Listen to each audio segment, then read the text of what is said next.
The following video may contain opinions with which you disagree. If you do not enjoy hearing challenging opinions, feel free to click off the video and go cry in your mommy's basement. I mean, I really actually didn't want to cover this, but I've been asked about it several times from a few different people, and I kind of feel like I have to because it is the thing that pretty much has dominated the guitar news for about the past week or two, and that is the allegations of people miming or faking their guitar videos. Today's video is sponsored by Native Sons Goods, makers of the highest quality woven guitar, bag, and camera straps you'll ever see. Native Sons straps are handmade one at a time in the USA with unparalleled love and care. Click the link in the description to check out their new expanded lineup featuring all new 3-inch guitar straps. And remember, when you support my sponsor, you support this channel, and I sure appreciate it.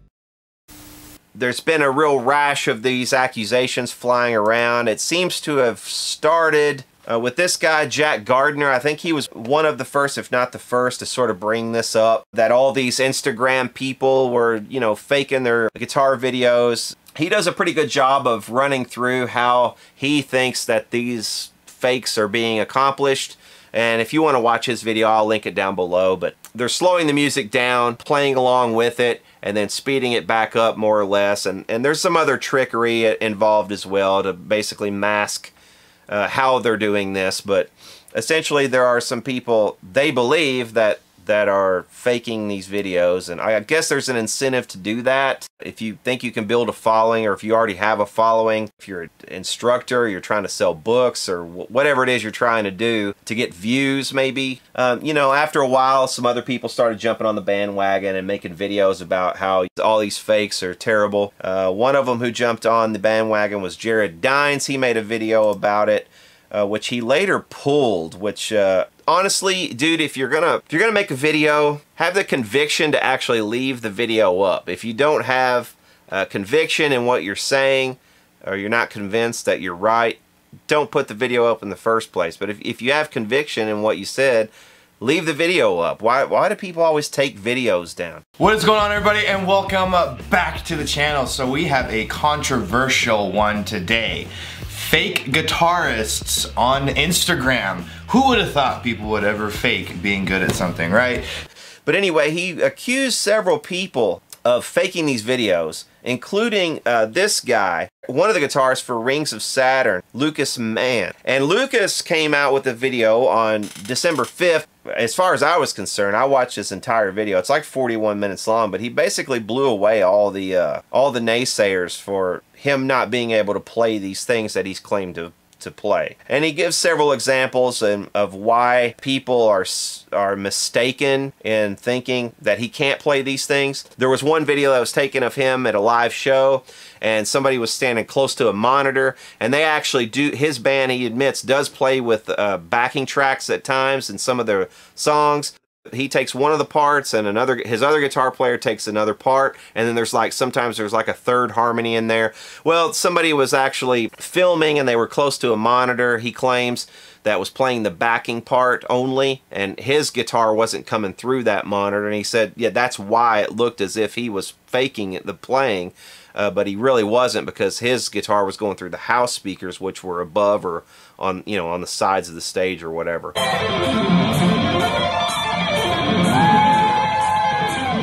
So anyway, there was that, and he basically goes through this whole conversation, private PMs and stuff that he had with Jared Dines, and Jared basically is saying, you know, hey man, come clean about it and all this, and the guy's like, hey, look, you know, I am coming clean. There is no clean to come. I actually am playing this. But just interesting because Jared, he ends up deleting all the comments where, you know, this whole debacle was being played out. When I see him on comment threads just blatantly telling people that I am miming live, never contacting me beforehand, never getting any information about whether I was or not, it's very concerning. It's even more concerning that the entire comment thread got deleted because I feel like, or at least it seems like, that I'm being censored from my side of the story, which is just unfair. So here's the comment thread that Jared Dines deleted. Jared Dines is showing that not only he, but other people in the metal community are so impressionable about a random YouTuber that makes clips about things that they don't know about either. They never asked me about this clip. They don't know what's happening in the clip fully, but everybody believes it. You've already been incorrect about other guitarists, and I wish you would see the full picture about how you were incorrect here. Now, that is when he deleted this thread, and it's a huge bummer because it did not give me the opportunity to defend myself. But, you know, this is a big problem.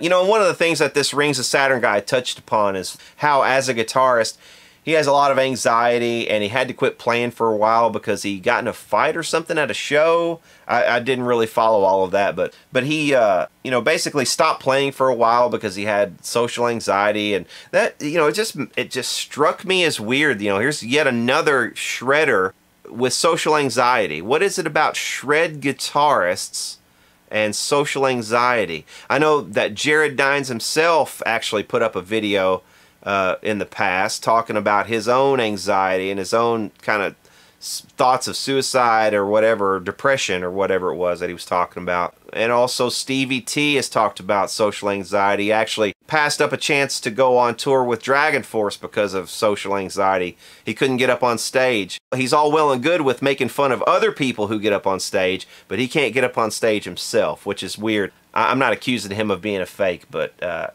you know, that was one of my first thoughts. It's like, okay, you can't get up on stage. Why? Because you don't think you could pull it off on stage, or are you just that afraid?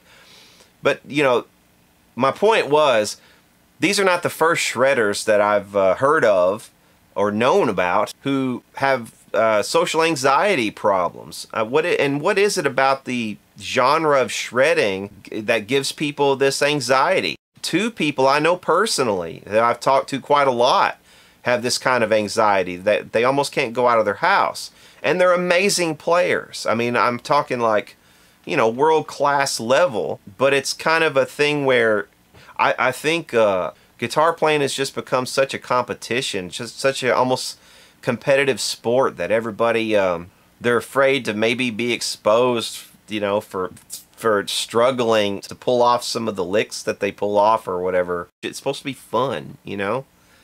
I don't get it. You know, also it kind of brings to mind something I've kind of always thought. All of this fretboard Olympics crap that we see on, you know, well, I don't go on Instagram, but you probably see on Instagram, Facebook, YouTube, but all these people who are just crazy fast, crazy out of this world, nuts.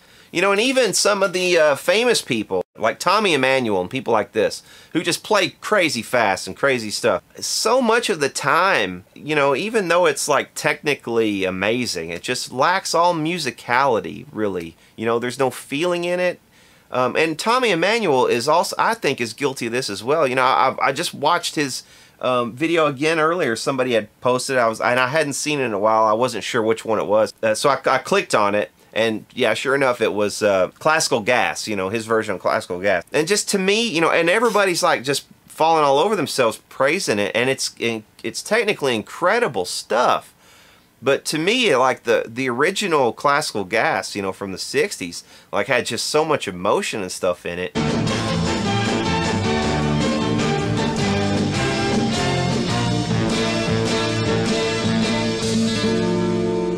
And you know, all these different instruments coming in and out, and the guitar had a place in the track.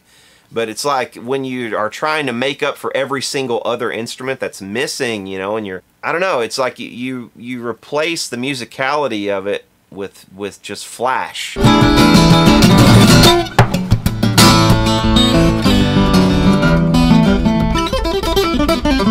It really loses something to me. And I think a lot of the stuff that we see from these shredder guitarists is that same way. It's just like there's just something completely missing. You know, maybe that's what the anxiety is all about. It's like they're worried about being discovered as frauds or something. You know, like, oh, I don't have a heart. And don't get me wrong. You know, I'm not saying I'm better than any of these people. I'm saying that it's not something I would listen to. You know, I would not put on records from half of these people. This is not music for human beings. The style that really gets me is the slappy shit, you know, where you bing ba bing ba bing ba and doing all the harmonics and the slaps and stuff. and trying to replicate like 5 different instruments, you know, with hammer-ons and pull-offs and taps the whole time. The guitar doesn't sound natural. You know, it's technically, it's amazing. You know, transport yourself back to a time before the internet where you couldn't see somebody playing, okay? If you went to the record store and bought a record of somebody tapping out 5 different lines on a fretboard at the same time, or trying to, you would not want to listen to that for more than a minute. You know, I would much rather hear an ensemble of players play a beautiful piece of music and do it with feeling and musicality, and do it with space in between the notes, and let the piece breathe and you know, exhale as well as inhale, you know. And I think that's what everybody's missing. It's like you listen to this stuff and it's just soulless. It's really soulless. I don't know any other way to put it. And again, I'm not lodging any criticisms at anyone in particular at all. It's just, man, do you really find this stuff interesting or entertaining? Is this really anything you'd want to buy? Where somebody's slapping, and Andy McKee is a good example. Amazing technical player, and some of the stuff that he pulls off does actually sound pretty good, and he does a great job of pulling it off. He might actually be a bad example because he's one of the better ones of this genre I'm talking about. You know, but a lot of the stuff, it's just not meant to be played like that, and it doesn't sound very good, you know, on one guitar. So anyway, that's my 2 cents on that. I think that this Lucas Mann guy, he doesn't deserve to be called fake. I think he really pretty much proved his point with his video that he can pull off the stuff that he plays, and he is pulling off the stuff that he plays. Maybe some of the other people are not. One of the guys who has been accused of faking, he is one of those guys who slaps and pops and does pull-offs and hammer-ons the whole time. Harmonics and all this stuff. As long as he's not faking it, I guess. He is somebody I consider, you know, virtuoso, and technically. But just, it's unlistenable. It's just unlistenable.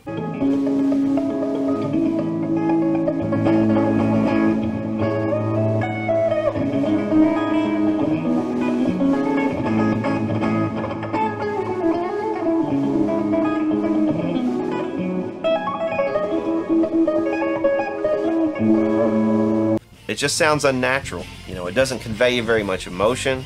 It's just like, look what I can do, you know. So, not interesting. If you wanted honesty in the scene, why not open up a conversation with them? Why not ask them what's going on? You know, instead of playing into this whole thing that destroys mental health in the first place, calling people out and shaming them. I think it's a possibility, a thought that it might all come from a place of insecurity. Instruments, guitars, drums, whatever, none of these things are competitive sports. We are not in competition with each other as musicians. The guitar, the drums, all instruments are just tools of artistic expression.